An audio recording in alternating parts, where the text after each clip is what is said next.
In discussing moving towards a more compassionate world, the Dalai Lama says it will take decades, but since he'll be reincarnated, he'll get to see it. But I won't as a non-believer in reincarnation. I let his jibe pass and talk about the need to relieve world hunger before we can expect people to focus on compassion. So the last year when we discussed these things, I mentioned a group of scholars, Tibetan Buddhist scholars. So we already made, you see, three categories. All Buddhist texts. First, science, mind, particles, wherever you see the information there from Buddhist text. Exclude, right?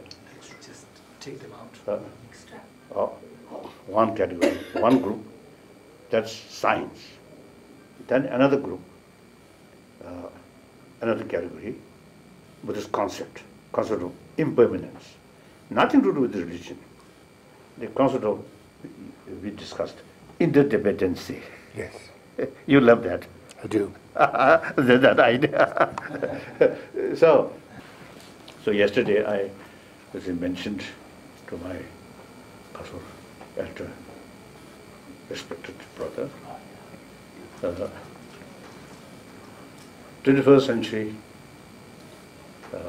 major portion yet to come, only 10 years passed, about 10 years passed, or 11 years passed.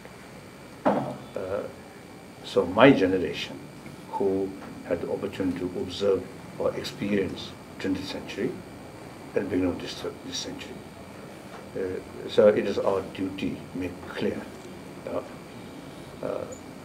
Then, next almost 90 years, I think through education, I think the human concept may improve, may change, right? More positive way. So that stage we will not see, but doesn't matter. As far as I'm concerned, I'm believer of rebirth. Yes. So my next life may see. You may see. I don't get to see it, but I think there are important elements that we can recognize now that can orient the educational effort to have a maximum impact. Yes. And that's what I want to discuss. That's right. Okay? Yes. No, that's our main purpose. Yes. Okay.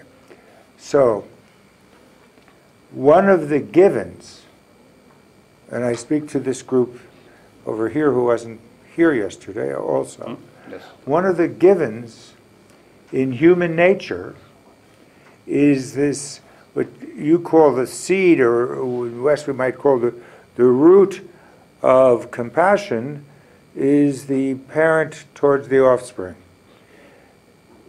It's not learned. Yes. It's given.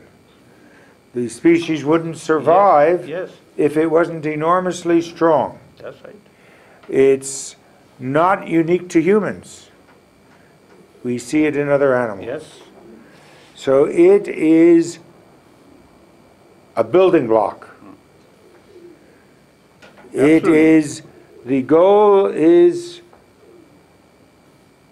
literally for all the world to be our children. That's global compassion. That's a big step. I said to you when I met you one of these past times, I gave you a quote from Bertolt Brecht. First feed the face, then tell right from wrong, for even honest men may act like sinners unless they've had their customary dinners. And I repeat that because to extend to a global compassion, there's two sides to it. One is we have to be motivated that no one is starving to death. We can't expect people who are starving to death or are on the edge of starving, and even in my country, there are people who are starving, and we cannot expect them to regard the world as their children when their children are starving. So there's a certain level of material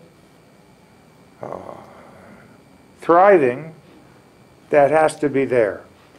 And the circularity of it is a motivation for global compassion that will bring about the changes that allow the elimination of starvation and severe poverty on this planet. But that has to be a goal if we are going to be able to regard the world, all children as our children. I explain more about this topic in my ebook, Moving Towards Global Compassion, available on my website, www.paulekman.com. All the previous webisodes can also be found on my website. The next webisode will appear 2 weeks from the date this one appeared.